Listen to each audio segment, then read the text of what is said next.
Hi, I am Amanda Cassar, and welcome to the Financial Secrets Revealed podcast, where I have collected the wisdom from some amazing people around the world to understand better their money story.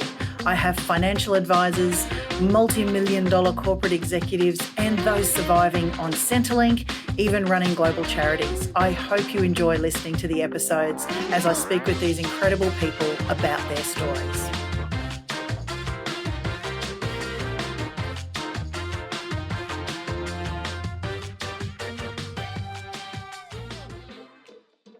Hello and welcome to the Financial Secrets Revealed podcast, Season 2, lifting the lid on financial abuse. Now, I know it's a pretty gory subject and not one that everybody loves, but today I am joined by the delightful Dominique Bergel-Grant. Welcome, Dominique. Thank you for having me. Great to be here. Delight to have you on the podcast. Now, I believe you and I met at a self-managed super conference in Adelaide some years ago, and we spent a balmy evening under the stars on the main street there and enjoyed maybe a few too many lovely red wines and great food. Do you Possibly, remember that? but you know what? Adelaide is the place to be for great food and great wine. It is indeed. It is indeed. And we've met at various financial advice conferences, I think, since then. And you've, in that time, established, I think, Leapfrog and Tall Poppy Women. Can you tell us a little bit about your career and how you've ended up where you are now? Yeah, absolutely. It's actually just celebrating the 10-year anniversary at the moment Oh, for Leapfrog Life, congratulations. my financial planning business.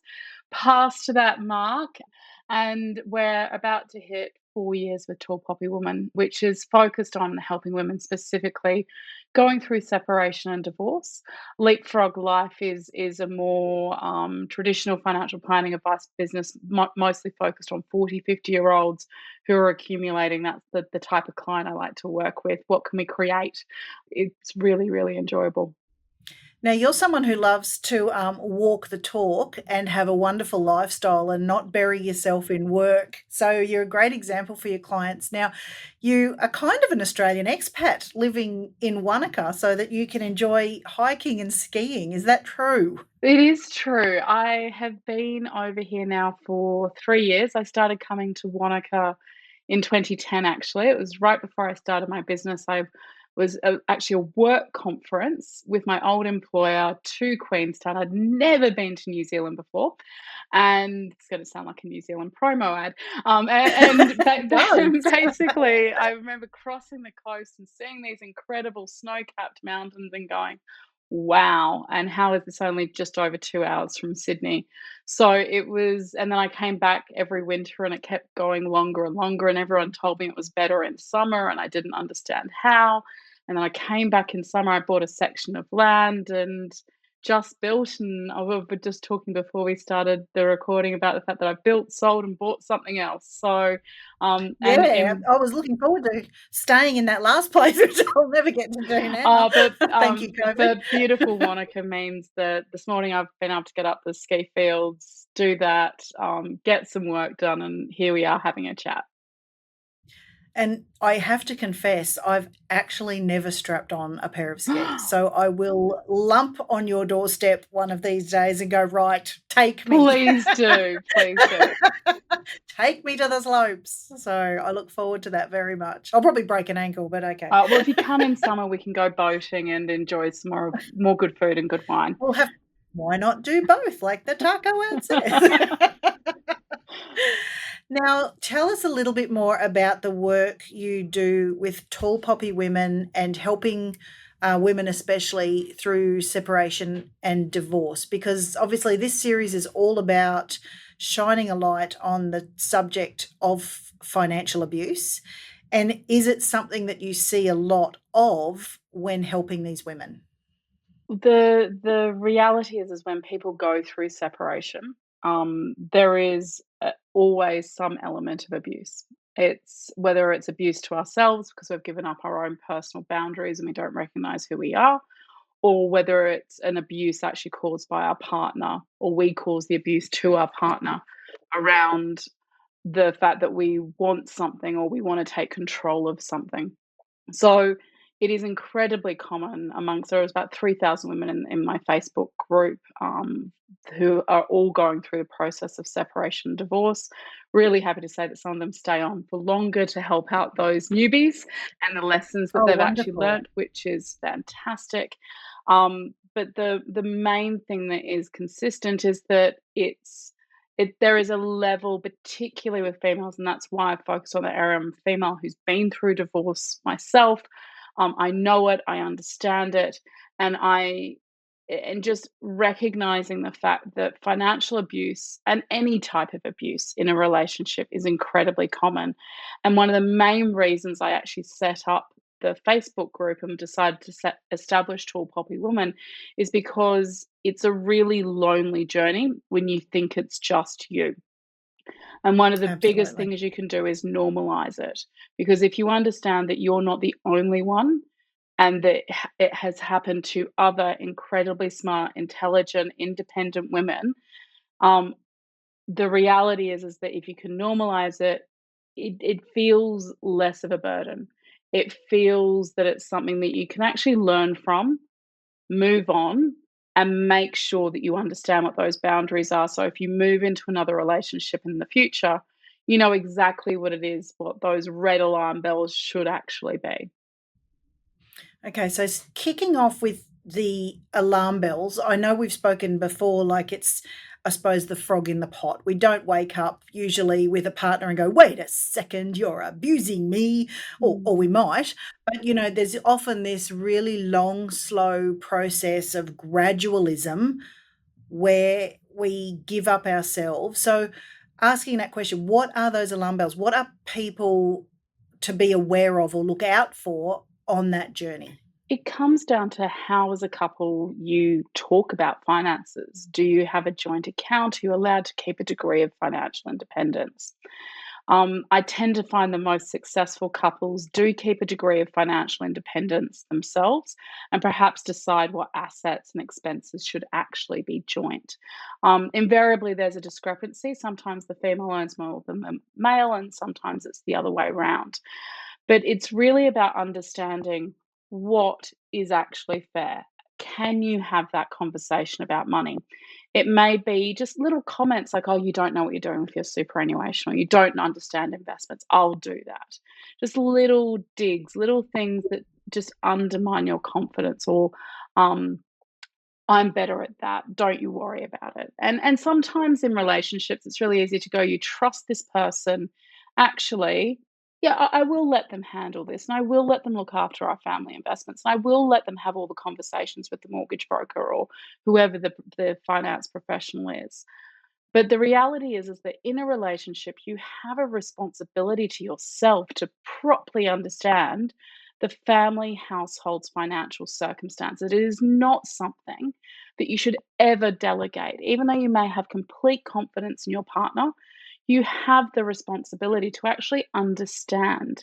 And the number of times I had a meeting recently with a couple, which is they're still together, I'm happy to say, but they're in their 70s, and the female in this particular case knew absolutely everything about the finances. She was naturally the wealthier one coming in due to inheritances.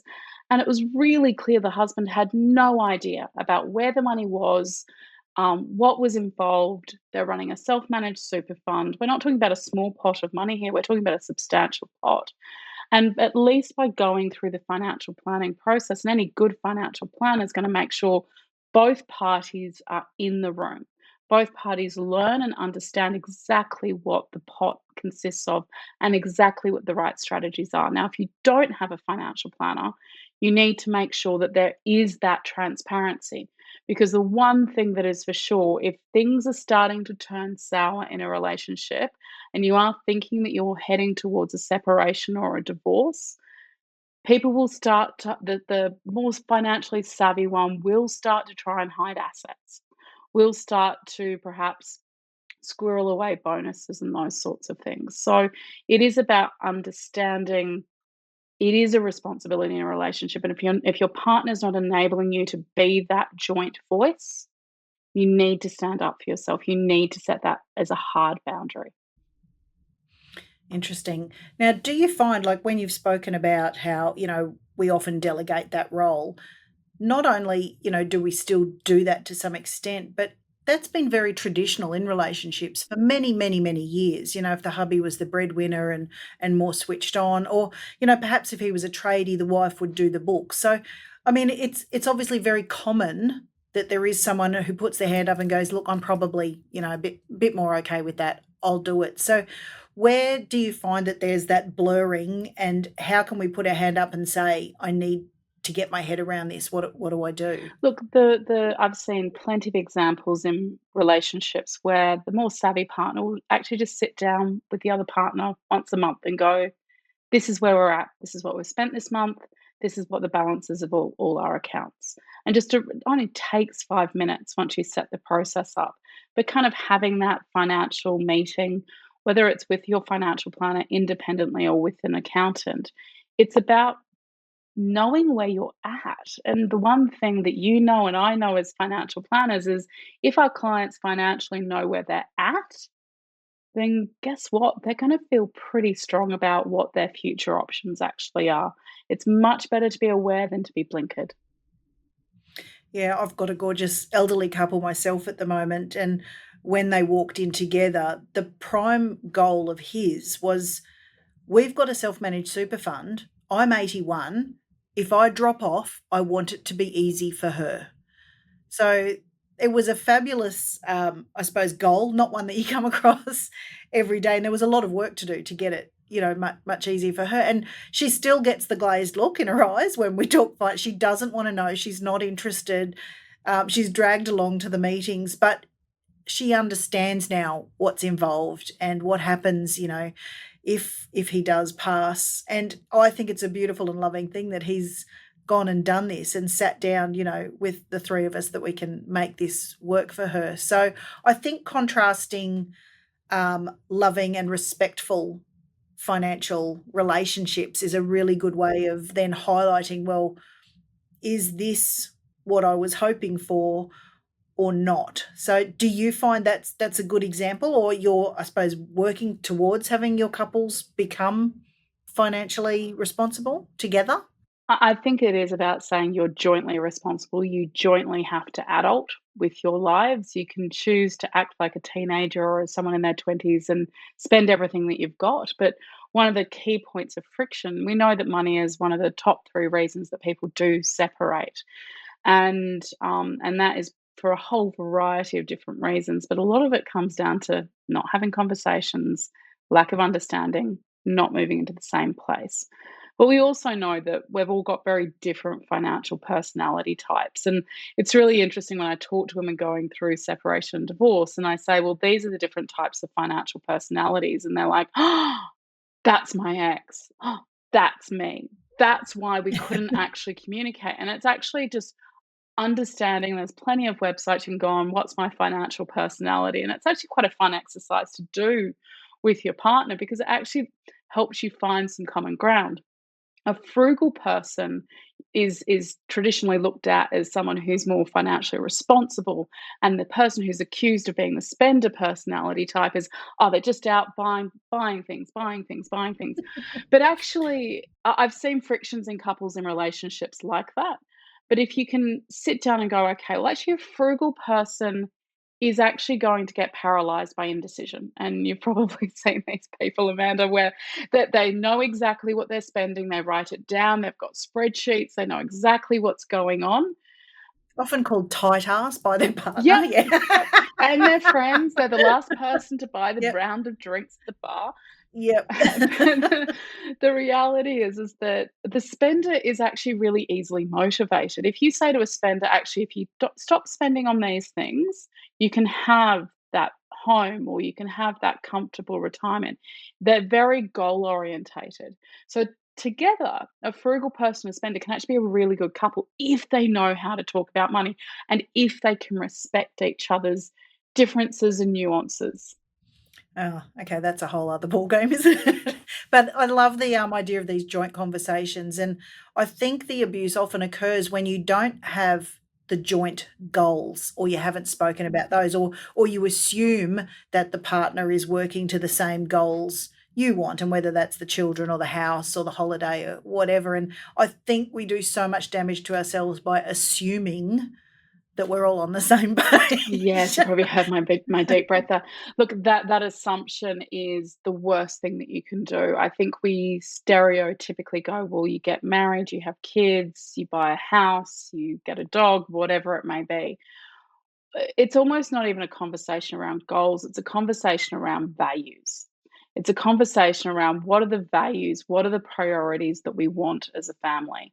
And if as a family you can agree to what those values are, it actually takes away huge amounts of conflict. And I even see this in a little bit off track, but I even see this in couples who've divorced, had really, really just awful divorces, and often it's the money that creates the friction longer term. The longer a financial settlement takes, there's plenty of statistics to say, well, that often will lead to just a really poor relationship, particularly for co-parenting. But if you can actually sit those co-parents down and go, well, what are the values? What is it that we want our kids to grow up with and be instilled with? Then they can get back on the same page. So I think it's values first, and then what are the more specific goals that you actually want to work towards? So when you're in this Facebook or support group that you've got going for women going through this on your social media, it must be a place where I suppose people must, if they're hurting, we often lash out. So, it could be a place of, tear the bastard down. How dare he do this to me? I'm the victim. I hate what's happening to me. Why am I going through this situation?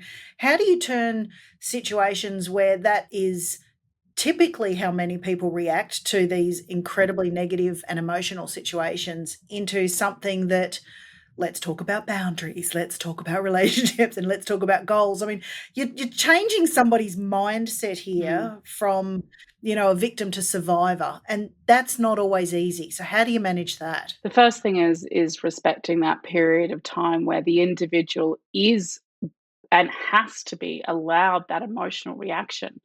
It is healthy to have that emotional reaction, to get it out and to do it in a healthy way, but it has to be in a way where they're not constantly just going to the same friends, and they're not constantly going to the same people. And we need to find people who are going to call bullshit on it. And that's one of the things that I'm probably known for the most in the Facebook group is, okay, there's an issue. You've identified the issue. You're saying you absolutely cannot stand your ex. He's the worst human being on the face of the planet, but you married him. There must be at least one good thing that you can say, one quality that that person has. So I've got a rule in the group that you can't say just negative things. You do actually have to go, but he is actually good, or is also good, He's a great dad, or or he's a yep. great dad. However, this is incredibly frustrating. He can't has horrible communication skills, or whatever it may be. It's about gradually making that one step forward, and also taking time to be grateful yourself for the opportunities that a separation actually gives to you. So if all you're focused on is the loss, and there is the grieving process, but if all you're focused on is the loss, then that's actually not going to enable you to move forward. For me, my divorce was okay. It wasn't too bad, but I witnessed my mum, she fought my dad for 20 years in the family law courts in Australia. About 12 of those years, he had absconded across to Spain and couldn't be contacted. But she didn't give up the fight. She, from my point of view, she lost her mental health over it. She certainly physically didn't look after herself, and she was never able to move on because she was so damn determined to tear him down and make him suffer. And it's one of the main goals that I have with the group is to stop that attitude, to make people realize that they're not the only ones who have suffered, who perhaps have suffered abuse, have been wronged by a man. And certainly they're going to, hopefully other groups out there where men can go, we've been wronged by the woman, just to equal things up, or Happens both ways, or doesn't the it? woman wronging the woman, or men wronging men. But the reality is that um, you have to make a choice to move forward. Um, Yep. um, for me, Well, I yeah. suppose we all met someone or know someone who's stayed in that bitter and twisted, like you said, your mum for 20 years, when you lose your life and your mental health And you lose your over. friends as well, and that's something which I talk about a lot is when you lose your partner, you are going to lose a circle of friends that go with that. But those friends that you have left, you need to be careful about the language, the attitude that you turn up with, and that's where counselors can be phenomenal, absolutely phenomenal, giving you Absolutely, that yeah. sounding board so you're not constantly, taking it out on other people and draining their Especially energy. when, yeah, there's also children involved. I mean, they often don't, if they're between a rock and a hard place anyway, hearing, their parent constantly denigrated by the other isn't healthy No, either. Yeah, they may have done wrong by you, but you're always gonna co-parent no matter how much you, yeah, dislike this for the most yeah. part, I suppose. So, for people who find themselves in an abusive situation, or, they've gradually gone down this path and do finally go, "Wait a second, this isn't right." We've spoken about boundaries. So how do we suddenly go, "All right, well, I don't accept that anymore," or I've changed my mind and I'm not gonna put up with this." So how does that work? Because often we've so gradually ended up in this situation we've found ourselves. We're back to frog in pot. Mm. How do we jump out of that and rebuild? And I know you keep talking about communication. So what does that look like? The at the core of that is if you can afford it, get a third party involved. And that's where I really do see a very valuable place for financial planners, for accountants to actually help people go, I'm putting up my hand.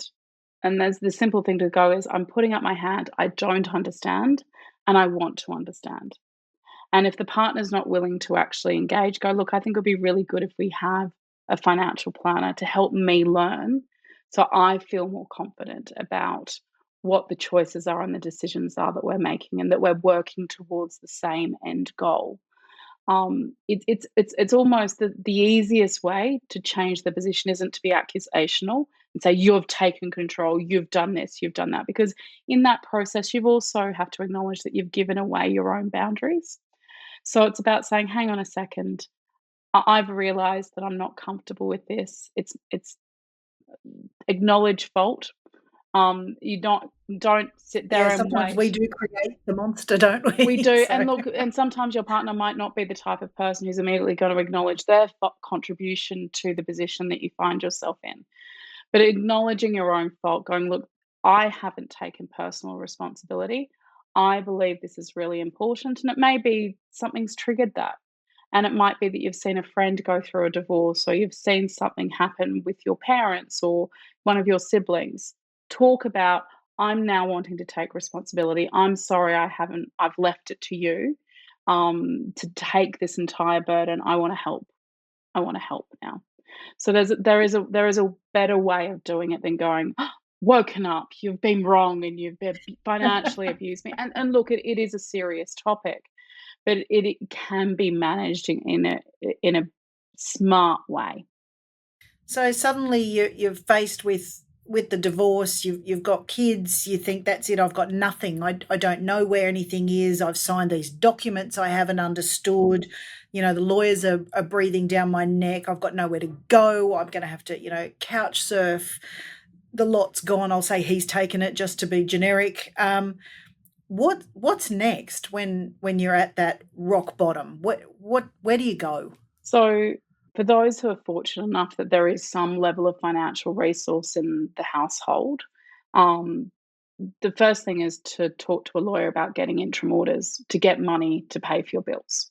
So you don't have to wait for the financial settlement to get the money. And this is one of the biggest misconceptions, whether it's in the UK, New Zealand, Australia, US, most jurisdictions allow a solicitor to apply for the court for access to funds so that you can pay for a lawyer. You don't feel forced out of the family home. You don't, if you are out of the family home, you still have money to pay for rent.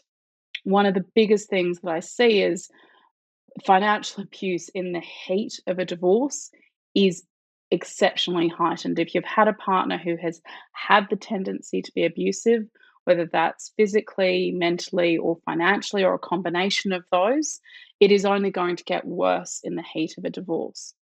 And the reality is that you have to take back as much control as you possibly can and use the lawyers to do that. And that's about stopping communications, getting the lawyers to do the majority of the communications where it can be done, and making sure that you are on an even playing field. What I hear time and time again in the Facebook group is, oh, he's got access to all the money, he can afford a lawyer, I can't.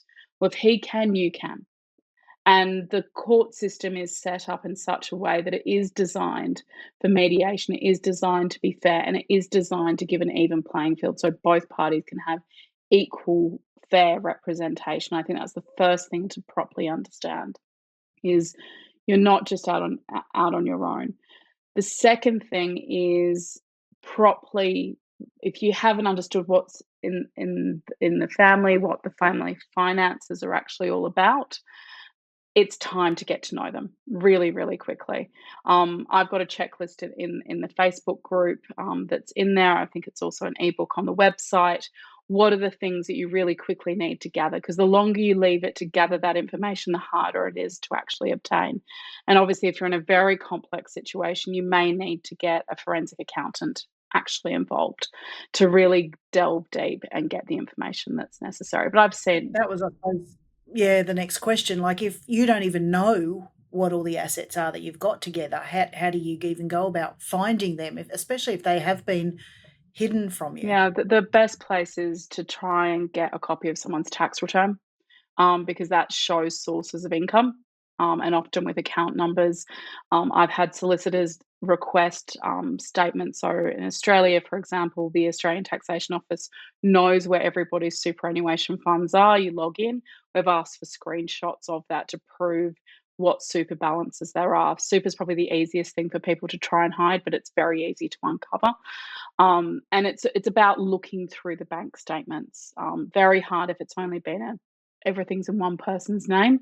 But if you've got a joint bank account, go to the bank, get the bank statements as far back as you can, and start highlighting all the transactions and transfers, so that you've got a really clear understanding as to, and then ask the questions. Well, where's this?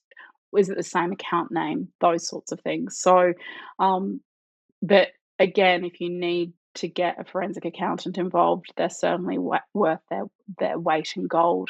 But I've had a case where the partner had already moved on, there'd been an affair, and the female she was suffering from postnatal depression and did have some alcohol issues. The reality was, though, that he was definitely trying to take advantage of the situation. He was drawing up spreadsheets saying, "This is what you get. This is all you're entitled to." And if you're getting that from your partner, chances are it's just going to be another form of financial abuse. The reality is that there is a reason to use lawyers. If it doesn't look fair, don't sign it, and never feel pressured into signing something. The one thing that I know for certain from talking to women who have signed quickly just to have it dealt with is that 2 to 3 years later, they do regret not pushing through the fight a little bit more. It's like, "Oh, I didn't wanna push anymore because I wanted him to be a better dad or a better co-parent." Don't allow those emotions to impact your own future financial security. At the end of the day, you have to look after yourself so that you don't become a burden on your kids or other family members.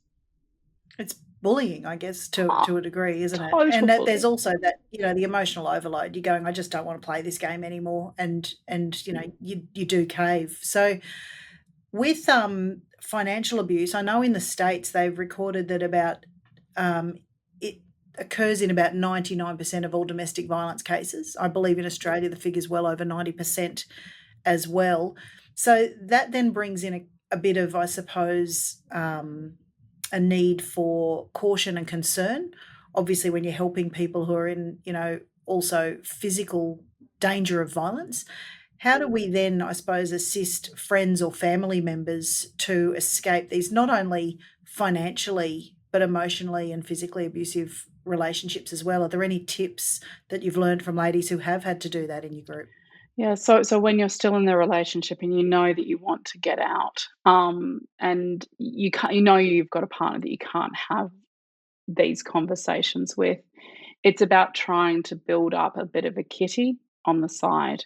And often these are the types of relationships where you're only given a really small amount to go buy the household groceries every week. You're not in control of the bank accounts, but where you can get access to things, I've certainly seen women, they buy gift vouchers for Woolworths, so that they have got that in the kitty.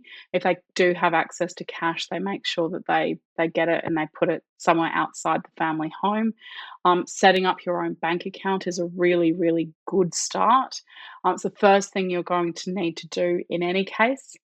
Your own bank account and somewhere to start getting your own personal post delivered to. Because obviously, if you set up a bank account, you don't want those statements coming to the family home. I know some banks now, if you tell them you are a victim of domestic violence, they will not send Yeah. statements, that the only way they can deal with you is to walk into the bank. So I don't know if that's available in every country, but it's certainly a brilliant idea, and the banks are taking it very They're seriously getting better at now it. that they're rolling Yeah, it. they're Yeah. definitely So getting better at it, and it's because it is so incredibly common, and if there's a woman listening to this, the one thing I'd say is that you are not alone at all, and it's not you. It is something which has happened to many, many women before you and will continue, unfortunately, to happen to women and men after this. The reality is, though, is if you can take the right steps. The hardest step is to leave. The even a really bad relationship, a really financially abusive relationship, a physically abusive relationship is easy to stay in because you know exactly what you're getting most of the time. Even if you're in fear for your life, you understand what it is. Stepping out is the unknown, and that's terrifying, absolutely terrifying to do. So and I think when it's combined with the abuse, and it's like when people go, "Well, why did you stay if it was so bad?" We jump into the victim blaming, yeah, and the answer is usually the money. I didn't think I could afford to step out. There, or it could be, threats as well about not seeing the children, or for your own safeties. But very often it's, I didn't know where to turn. I didn't have a way to earn a living. I didn't think there was money. I didn't have access. So it's so intertwined, isn't it? The control factor. the most common phrase I hear is, "Well, you didn't contribute anything, so you're not gonna get anything. You haven't earned anything, so you're not gonna get anything." And that is it's the perfect line epitomizing financial abuse in relationships. It's basically trying to hold you prisoner, but the law does not support that. The law is on your side. And Mm. going and talking to a lawyer, having a conversation, preparing yourself and being as prepared as you can, and having your confidence that you can trust, that's what you need to work towards. You need to have in very abusive relationships a really clear exit strategy and a plan that you commit to and you stick to, and you have people that will help hold you accountable to that. But the one thing that is constant is that you didn't contribute, you're not worth anything. And the biggest risk, and I hate to say this, but the biggest risk time that women face is when they become a mum. Often they give up their careers for a period of time. They are more financially dependent, or perhaps financially dependent on someone else for the first time in their entire lives, apart from their parents. That is often the time that abuse starts, because it is the first time that potentially your partner is able to start controlling you, your finances, and what you're spending. So if you're listening, you haven't had kids yet, make sure you've got really clear boundaries. Make sure you're having those good communication conversations about money, and that you are contributing. You are absolutely contributing to the household and his ability to earn. And even if you are staying at home looking after the kids. Yeah, well, look, for those who are, more the traditional housewife who do keep house, Mm. if you had to pay a cleaner or a cook or anybody to do all those things, you're $40,000-$50,000 a year down plus. Oh, So easily. your contribution is still a massive, role within any family. So never devalue, your role as a homemaker and as a mother. That it's irreplaceable. That if you do want to spend those early developmental years, that's a gift that Yeah. you can give your children. It's really beautiful. So I love all your tips, Dominique, on especially the communication, because I don't think we're very good at it. In most parts of our life, actually, it's easier to let things go or have them, build up under that rug that becomes the mountain. So it's so basic and yet so difficult. Yeah, look, I think if we can get better communication, if we can, I wish the school education system around financial literacy was better. We probably wouldn't be talking about financial abuse as much if that was the case. Um, it does start at the very, very basics. If you're a parent, teaching your kids about money is something that you can actively do to stop them suffering financial abuse in the future. So there are Yeah, things that you great. can also do up and down the generations. Which is really interesting because when I interviewed people for my first book, that Financial Secrets Revealed, and asked everybody, what did your parents teach you about Mm. money? It was always nothing.